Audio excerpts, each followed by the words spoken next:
Jadi memang ya kita perlu punya standar ya gitu ya, bagaimanapun apa sih yang baik menurut kita dan cocok sama kita nih. Kita punya standar itu, tapi jangan juga cepat mencap red flag.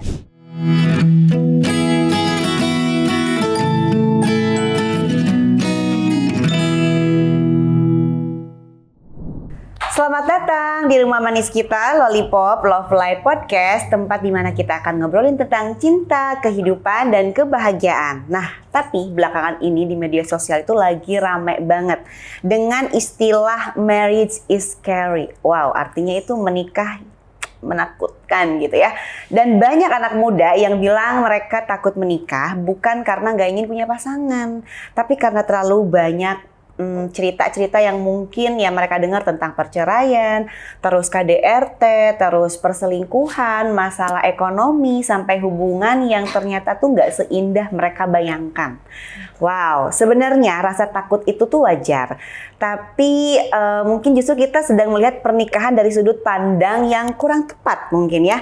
Nah, hari ini kita akan ngobrol langsung dengan seseorang psikolog yang memang banyak meneliti tentang kesehatan mental keluarga, mindfulness, dan hubungan antar manusia. Langsung kita sambut aja Mbak Dini.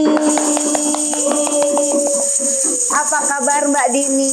Baik banget. Baik. Terima kasih loh udah diundang ke sini. Iya, aku juga terima kasih loh udah mau mampir ke Lollipop, dan ini jujur pertama kali ya untuk tema yang benar-benar ada edukasinya. Terus temanya juga pas banget untuk judulnya Marriage is Scary.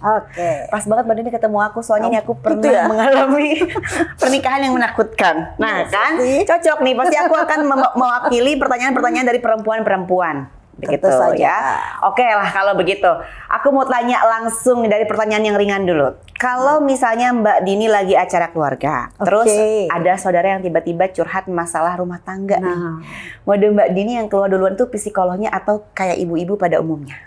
Tergantung ya, kalau psikolog kan bisa dibayar ya. Bentar.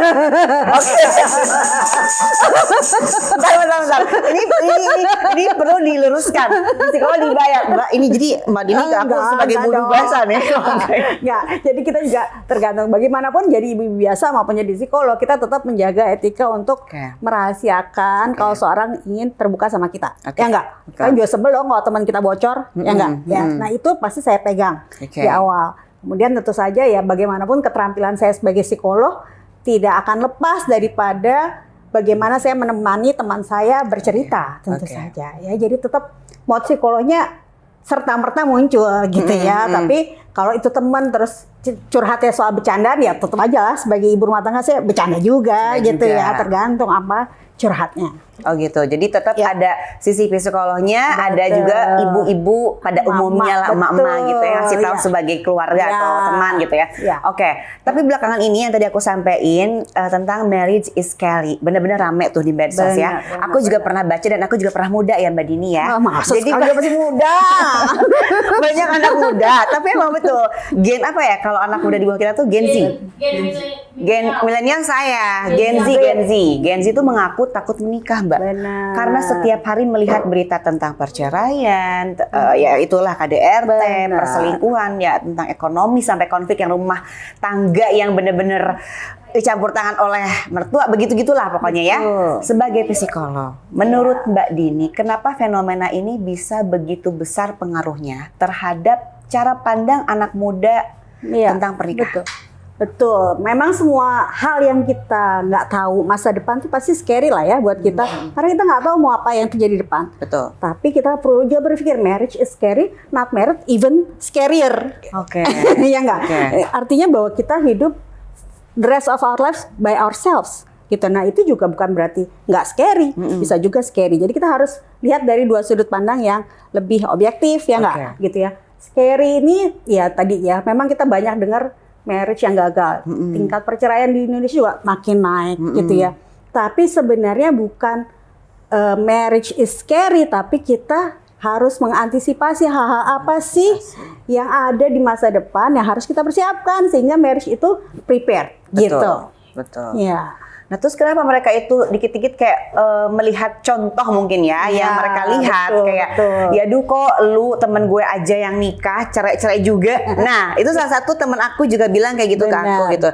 Jadi maksudnya ketakutan mereka yang belum terjadi itu tuh harus diapakan gitu. Karena kan mereka juga belum ngalamin sebenarnya. Benar, tapi kan kita juga mengalami pernikahan dari orang tua kita ya. Betul. Kadang-kadang itu juga menjadi sebuah beban yang kita bawa dalam pernikahan. Oke. Nah, sehingga kita harus tahu dulu nih, kita kira-kira siap nggak nih buat nikah? Oke. Ya nggak?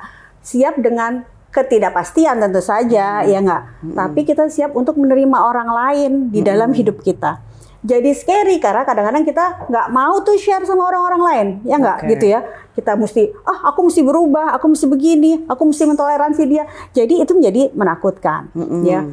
Kenapa terjadi misalnya banyak perceraian dan sebagainya, tapi di sisi lain juga banyak pernikahan-pernikahan yang langgeng, ya nggak? Gitu ya. Jadi kita harus lihat bagaimana sih pernikahan itu secara lebih objektif dan bagaimana kita mempersiapkan agar marriage kita is happy gitu ya. Kita is happy. Bukan scary lagi gitu. Oke, tadi ya Mbak Nini bilang karena mungkin ada pernikahan orang tuanya yang menjadi contoh Betul, ya. betul. Oke, banyak teman-teman di luar sana juga termasuk saya bisa pernah mengalami gitu ya, Benar. orang tua bercerai juga. Betul. Dan dimana akhirnya aku menikah juga sama. Nah, Betul. itu seperti apa tadi yang Mbak Dini bilang kan kita tinggal menerima atau melepaskan gitu tadi kalau misalkan supaya tidak kebawa traumanya itu tuh. Nah, jadi memang kita harus sadari apa sih yang kita bawa dari pernikahan orang tua kita atau yang kita dengar, apa yang kita rasakan sehingga kemudian kita coba itu kita selesaikan dulu sebelum masuk pernikahan. Oh, Ya. oke. Dan kita juga prepare bahwa menikah itu kan kita terima orang lain dong dengan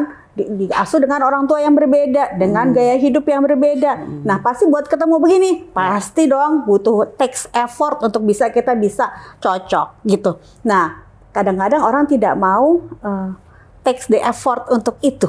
Take Ya, effort itu. untuk bisa cocok dan lain sebagainya. It takes time tapi it worth the price gitu menurut saya. Oke. Iya. Paham gak lu? Iya benar-benar. Tapi kalau kita lihat beberapa tahun terakhir cukup banyak public figure termasuk saya juga gitu ya yang memutuskan berpisah setelah bertahun-tahun menikah. Aku sih 6 tahun ya, tapi ada juga teman aku yang 12 tahun, Betul. 20 tahun yang sebenarnya tuh kayak nggak nyangka, ih sayang banget gitu ya, cerai gitu kan. Bahkan banyak juga yang kita lihat di media sosial tuh hubungan yang seperti couple goals yang tadi Mbak Dini bilang, tapi akhirnya cerai juga. Emang pernikahan itu sebegitu sulit dipertahankan ya Mbak Dini? Nah, itu tadi butuh usaha gitu ya, usaha. Tapi usaha harus dua-duanya. Nah, kalau yang satunya usaha, yang satu nggak mau usaha, tentu saja nggak akan match dong, gitu ya. Makanya bagaimana dalam nanti kalau dalam psikologi kita harus dua-duanya nih berusaha untuk jadi become a better person, gitu. Jadi orang yang lebih baik di dalam pernikahan. Karena kita bawa PR dari rumah gitu kan, dari rumah sebelumnya.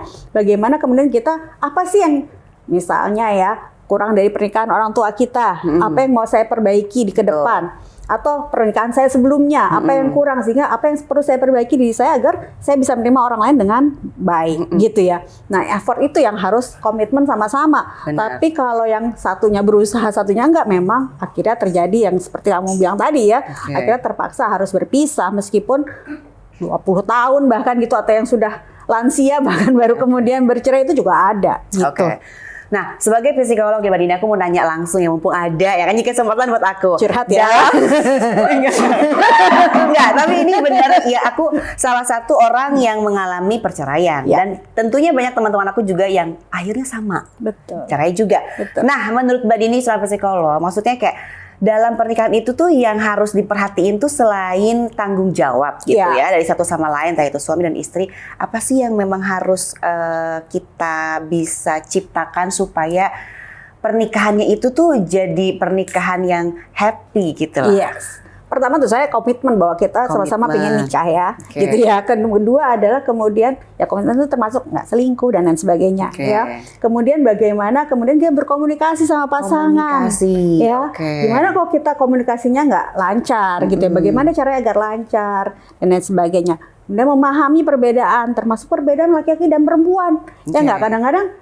Ini kenapa sih suami gue dipanggil nggak nyaut-nyaut gitu kan, sebel. Padahal memang kalau cowok itu kalau udah fokus satu susah tuh dipanggil gitu ya, itu bisa bikin berantem, ya enggak. Nah, ada perbedaan lah, perbedaan kepribadian dan sebagainya yang harus saling ditoleransi dong gitu ya. Jadi bertoleransi menjadi penting terhadap perbedaan ini.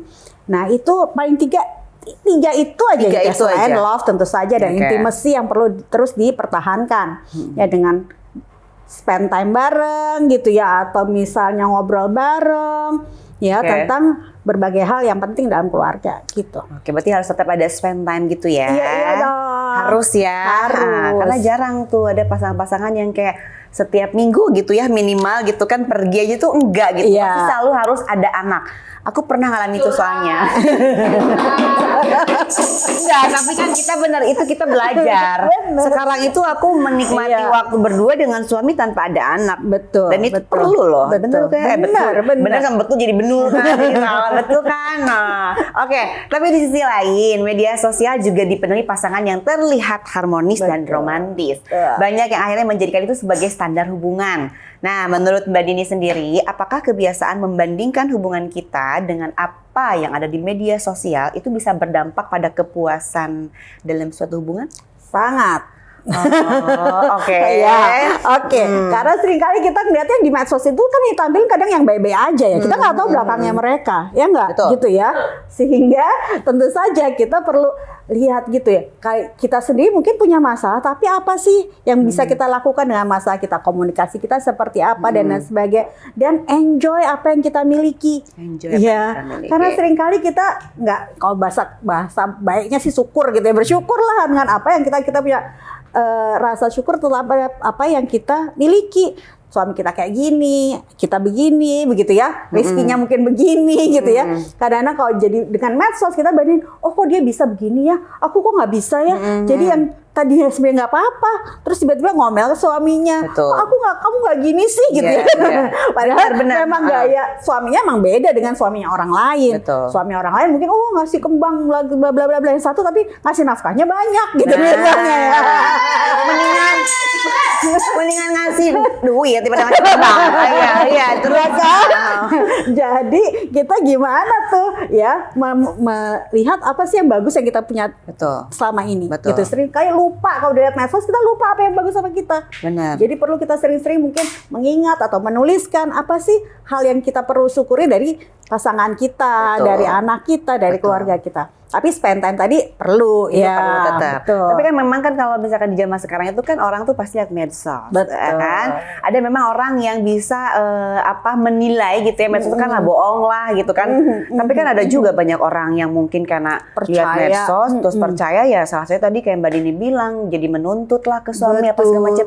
Jadi seharusnya gimana dong kalau misalkan di zaman sekarang ini gitu kan? Dan emang medsos kan udah ada. Jadi harus seperti apa kita menyikapinya kan? Betul. gitu. Jadi kita imbangi dengan bagaimana kita melihat hal bagus dalam kehidupan kita yang sebenarnya. Oke. Ya enggak gitu ya. Boleh lihat medsos. Oh, jadi orang seperti ini. Saya juga ngeliat medsos kok. Oh, harusnya suami begini, harusnya istri begini.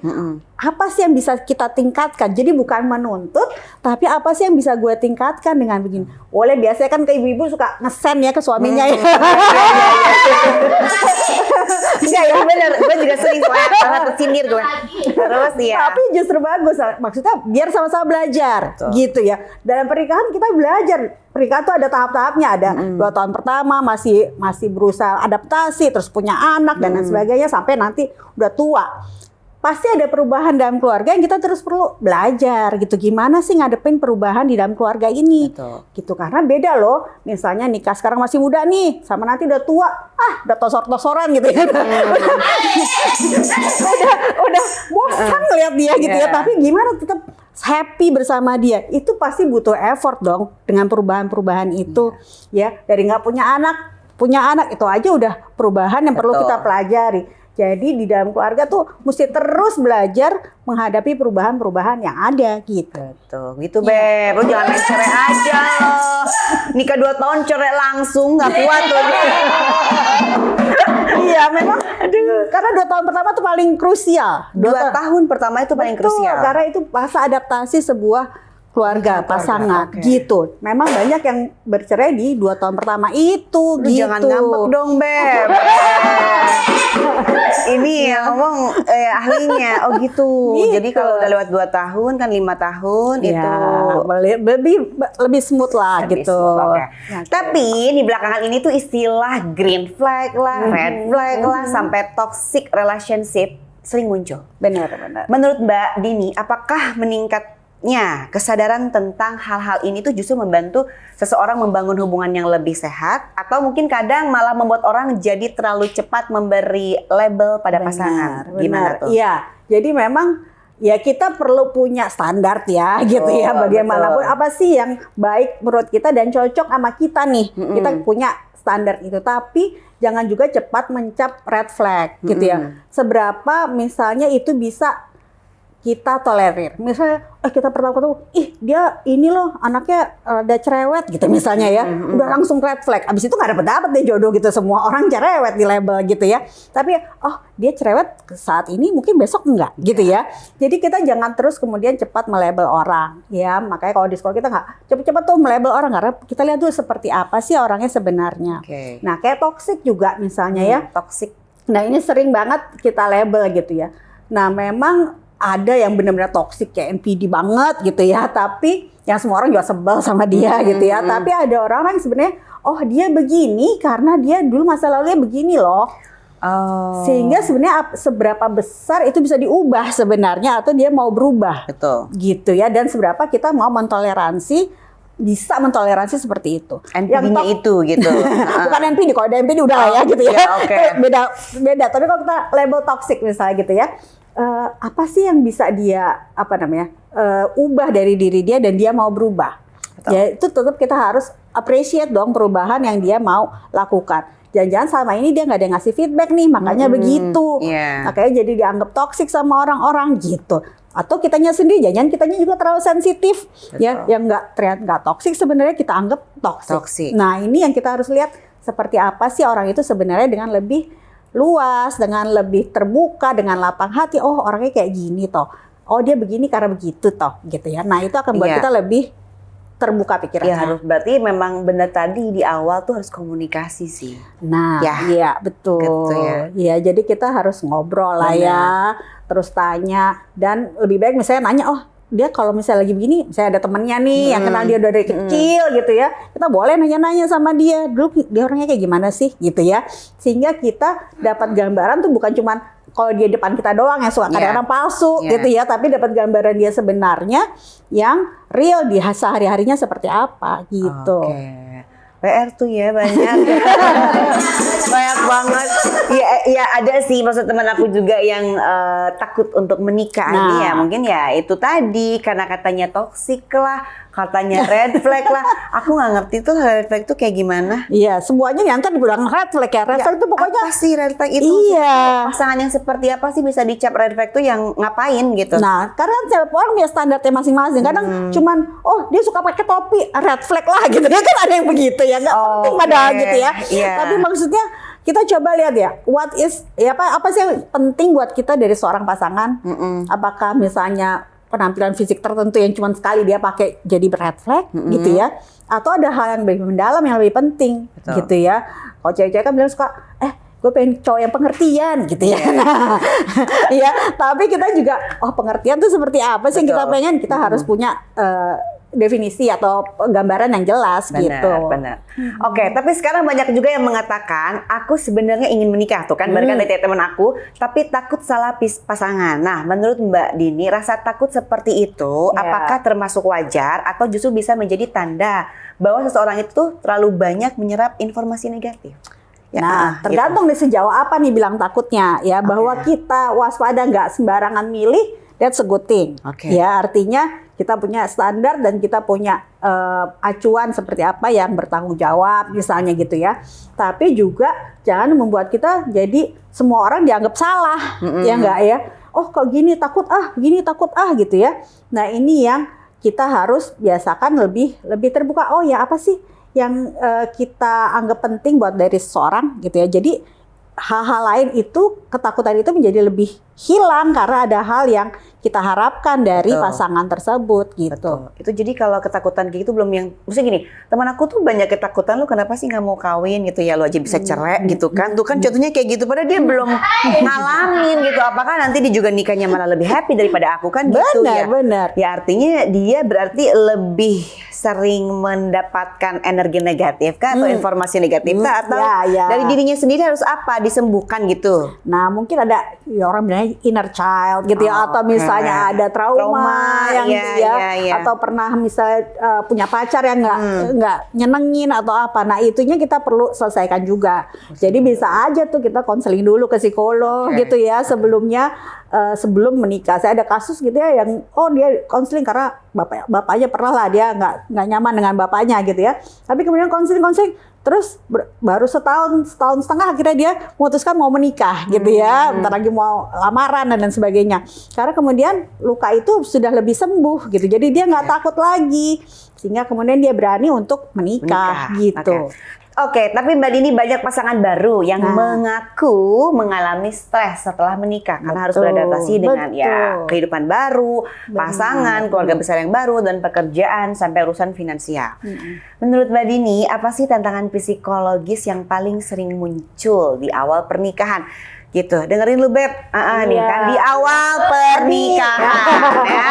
Coba, ini cocok nih untuk yang baru menikah ya. Coba, bener ya. Memang itu tadi, saya bilang kan ada tahapan tuh nikah tuh. Jadi ada 2 tahun pertama tuh adaptasi.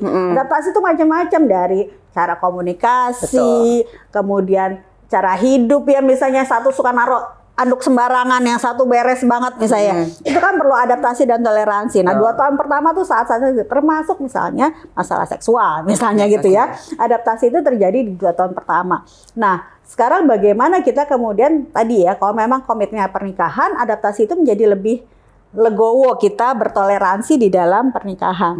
Tapi kalau niatnya ada, pokoknya lo mesti ikutin gue, maunya gue begini, kenapa sih lo gitu ya. Nah, itu yang bikin jadi konflik. Gitu ya. Karena kita terus mempertahankan yang maunya kita doang. Kita nggak berusaha nanya apa sih yang dia harapkan, sehingga kemudian kalau kita sayang, kita cinta, kita berusaha mungkin anduk berantakan emang nggak bagus gitu ya. Kita coba lebih rapi. Kan kita jadi belajar. Sementara temennya pasangannya cuek aja sedikit, jangan terlalu obsesif kompulsif gitu ya misalnya ya. Saya juga jadi nggak terlalu obskom lah tentang kebersihan gitu misalnya. Jadi semuanya jadi ketemu di tengah. Nah, itu yang akan lebih baik karena dua-duanya jadi orang yang lebih baik di masa adaptasi tersebut. Di 2 tahun pernikahan. Iya. Bukan gue, ya itu dia. Nih, mana sih? Alhamdulillah kalau saya sudah banyak belajar. Iya. Sekarang juga nih, mulai banyak anak muda yang memilih menikah di usia lebih matang. Ya, aku nggak tahu ya usia matangnya tuh menurut mereka tuh usianya tuh berapa sih? Entah 35 atau 40 gitu ya. Karena merasa belum siap secara mental. Ini bener Mbak, ini terjadi di teman aku ya. 35, 40 ada yang belum nikah. Betul. Lalu menurut Mbak Dini, apakah usia benar-benar menentukan kesiapan menikah atau justru ada faktor lain yang lebih penting? Nah, menurut saya bukan cuma masalah usia, ya usia secara reproduksi iyalah ya di atas 20 yang lebih bagus gitu ya. Tapi mempersiapkan nggak? Kan kesiapan mempersiapkan nggak? Zaman dulu saya sekolah ada PKK, jadi belajar masak, belajar jahit gitu ya. Belajar berkomunikasi di dalam organisasi, misalnya waktu SMA, kuliah. Nah, itu kita belajar untuk mempersiapkan diri untuk menerima orang lain dalam hidup kita. Siap nggak? Belajar nggak untuk itu? Ya. Belajar nggak mau punya anak gitu misalnya ya, belajar mau ponakan kayak gendong, ada yang ngeliat bayi aja takut gitu, nggak berani gendong gitu ya. Bukan takut, ada yang benci sama anak kecil ada. Ya, bisa juga risik gitu kan anak kecil ya. Jadi bagaimana kita belajar untuk mempersiapkan dalam nanti pernikahan. Nah, itu yang lebih penting. Jadi mau usianya 20, 30, kalau nggak belajar ya gimana mau siap? Kayaknya mau ujian, kalau nggak belajar ya nggak siap. Ya, jadi yang perlu adalah persiapan. Sekarang udah banyak kelas-kelas pranikah ya, kita juga bikin gitu ya di biro kita di Mata Hati. Tapi banyak sekarang fasilitas buat anak-anak muda buat belajar bagaimana mempersiapkan diri dalam pernikahan. Tapi mau nggak belajar? Jadi gitu. Ada tempat untuk belajar pranikah tuh ada? Ada, banyak. Di tempat Mbak Dini? Ada di tempat kami.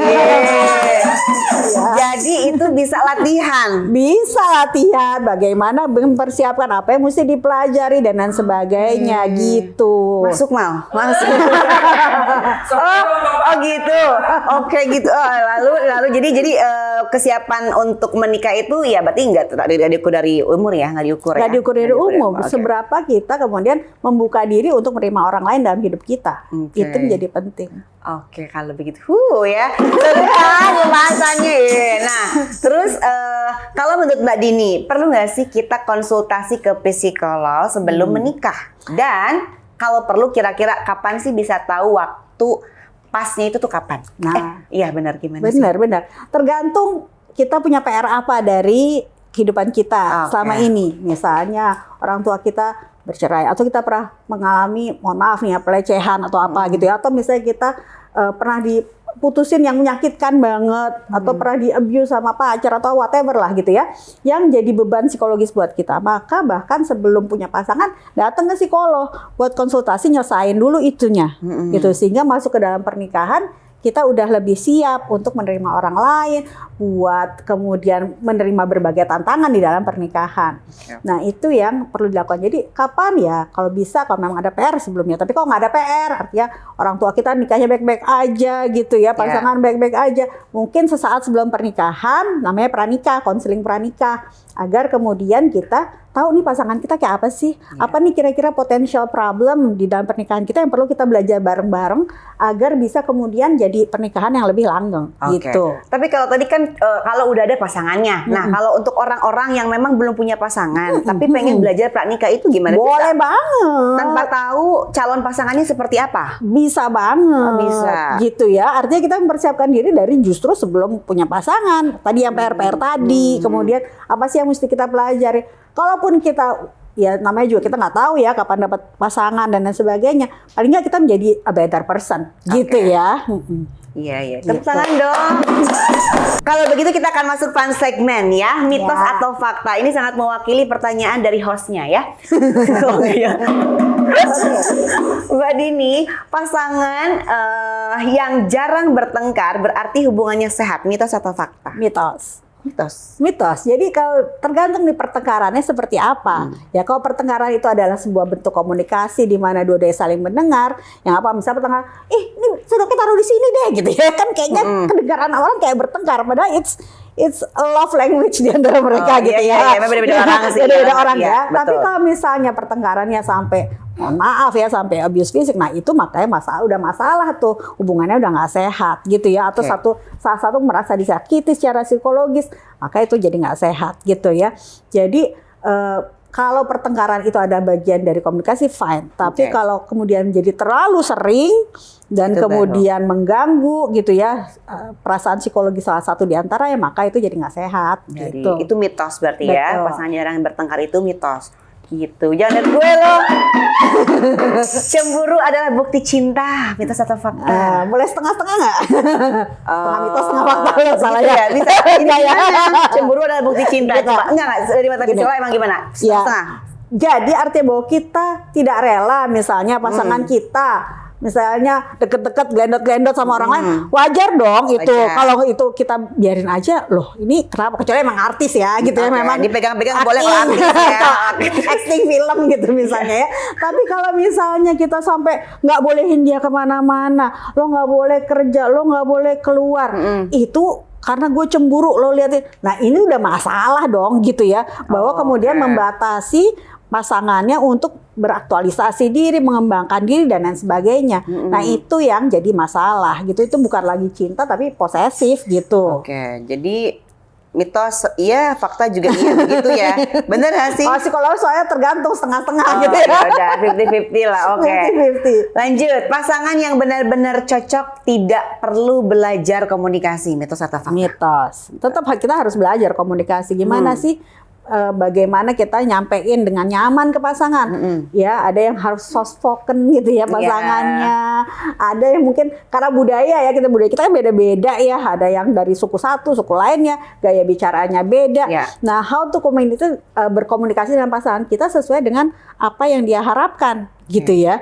Itulah bukti bahwa kita komitmen dan sayang sama pasangan kita. Gitu. Ya, tapi jadi kodenya kenceng gitu ya, terus lama-lama jadi lembut. Aku banget itu. Gitu ya. Ada tadi. Ini dulu aku ngomongnya ngegas Mbak Dini. Sekarang aku udah stay di do. Gitu ya. Do rendah apa do tinggi. Nggak yang sih, nggak sih lagi gitu. Alhamdulillah itu karena mungkin belajar ya komunikasi begitu. Lanjut, orang introvert lebih sulit punya hubungan yang sehat. Mitos banget gitu Mitos ya. banget. Tergantung, jadi bukan tergantung introvert dan ekstrovertnya gitu ya. Tergantung tadi ya komunikasi dan lain sebagainya, penerimaan. Kok introvert sama introvert ya cocok-cocok aja gitu ya. Gimana aja ya, kode-kodean, kode-kodean. Bahasa cinta aja, bahasa tubuh, bahasa Tuhan gitu ya. Iya, jadi itu mitos ya. Oke. Iya, lanjut. Self love itu berarti harus selalu mengutamakan diri sendiri? Nah, mitos kalau pakai selalu. Ya, artinya kita juga perlu misalnya memberikan tempat buat kita sendiri buat menjadi lebih sehat. Ya, tapi bukan selalu, kok selalu jadinya Buat diri sendiri. jangan selalu buat diri sendiri gitu ya. Jadi bahasa yang benar apa? Self love itu berarti Self love itu kita bagaimana menyayangi diri sendiri, bukan mengutamakan. Kadang-kadang ada waktu-waktu di mana, jadi nggak selalu, ada waktu di mana, oh aku benar capek, benar lelah, misalnya jadi ibu nih gitu ya, anak benar capek lelah, kalau aku misalnya nih maksain sekarang aku kan meleduk gitu ya. Nah, aku butuh waktu sendiri. Sorry, aku butuh waktu istirahat sebentar aja misalnya. Mungkin teks cuma mandi dengan tenang gitu ya, mencintai diri kita sendiri. Kemudian kita jadi lebih tenang dan kemudian bisa perform buat orang lain dengan lebih baik, jadi lebih nice sama orang lain. Jadi self love itu tujuannya adalah kemudian kita menjadi full menjadi optimal pada saat kita kemudian bersama orang lain. Jadi niatnya bukan buat gue doang egois gitu ya. Niatnya adalah untuk kemudian kita bisa baik sama orang. Oh, karena kan sekarang tuh bahasa dikit-dikit self love gitu kan. Ini banyak nih. betul. Coba. Nah, itu definisi self love-nya yang salah gitu ya. Jadi bukan kemudian kita pokoknya mau gue kayak gini. Itu egois, bukan self love. Penting terus. Ya. Jadi kita menyayangi diri kita agar kita bisa menyayangi orang lain dengan lebih baik. Oh, itu self love. Itu self love gitu ya. Tapi kalau kita maunya orang lain nggak penting, itu namanya egois gitu. Jadi ada waktu-waktu di mana kita menyayangi diri kita sehingga kita happy, sehingga kemudian kita bisa perform dan mengutamakan orang lain dengan lebih baik gitu. Ya, self love yang benar tuh seperti itu, ternyata aku juga baru tahu. Karena selama ini self love ya mencintai diri sendiri aja. Kalau sudah menikah, lanjut aja pada berisik deh. Kalau sudah menikah, rasa cinta akan bertahan dengan sendirinya. Mitos atau fakta? Mitos, ya. Cinta itu it's an effort, tadi saya bilang usaha. Bagaimana kita kemudian mempertahankan cinta itu dengan berusaha menunjukkan cinta kita sama pasangan, ya. Dan kemudian pasangan akan membalas seharusnya gitu ya, karena kita seharusnya. Tapi ada loh.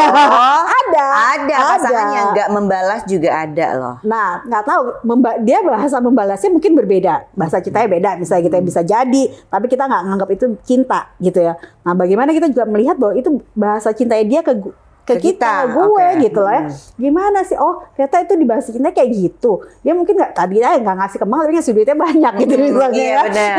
Bahasa cintanya beda gitu ya. Nah, ini bagaimana kita menerima cinta itu dengan baik. Betul. Ya, bahwa kita tadi ya mensyukuri dengan bahwa pola cintanya dia kayak gitu loh. Kalau kita bisa melakukan itu, maka kita kemudian terus bisa mempertahankan cinta. Dan every day setiap hari kita berusaha untuk menunjukkan cinta kita sama pasangan. From a small thing gitu ya, misalnya bikinin teh gitu ya. Kopi. Iya. Ada pembantu sih. Ada pembantu. Terus boleh pembantu bikinin yang nyuguhin kita. Kalau masih nggak bisa, malamnya aja suguhin. Nah, boleh juga. Ya, suguhin teh kan. Ya, jadi gimana kita kemudian menunjukkan cinta kita sama pasangan dengan berbagai cara gitu ya, yang kemudian bisa dia tangkap sebagai cinta kita sama dia. Betul. Gitu. Tepuk tangan ya. Mbak Dini, kalau ada anak muda yang hari ini berkata, saya sebenarnya ingin menikah, tapi saya takut, apa yang ingin Mbak Dini sampaikan ke mereka? Ini banyak banget ya anak muda sekarang. Anak muda tuh ya. Ya. Jadi pertama kita harus tanya sama diri kita, takutnya karena apa? ya.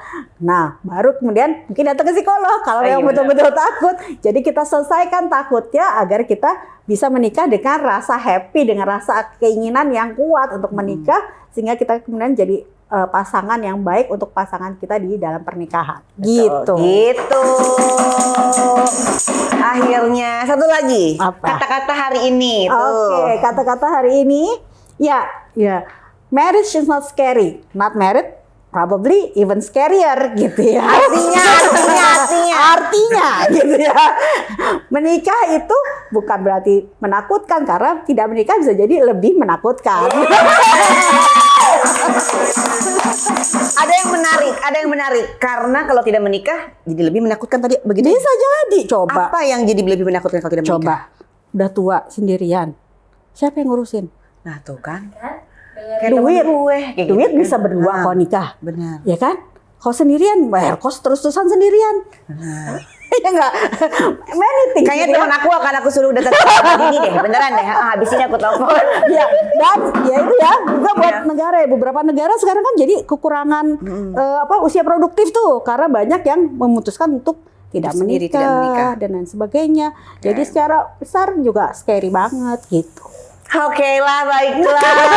Terima kasih banyak Mbak Dini. Hari ini kita belajar banyak banget soal pernikahan ya. Kita jadi tahu ya teman-teman, pada akhirnya pernikahan itu bukan tentang mencari hidup yang sempurna, betul? Betul. Tapi tentang dua orang yang sama-sama mau bertumbuh, saling mau belajar, dan juga saling menjaga. Nah, buat kalian yang lagi nonton, setelah ngobrol hari ini, apakah kalian masih merasa marriage is scary atau justru marriage needs preparation? Nah, cocok kan?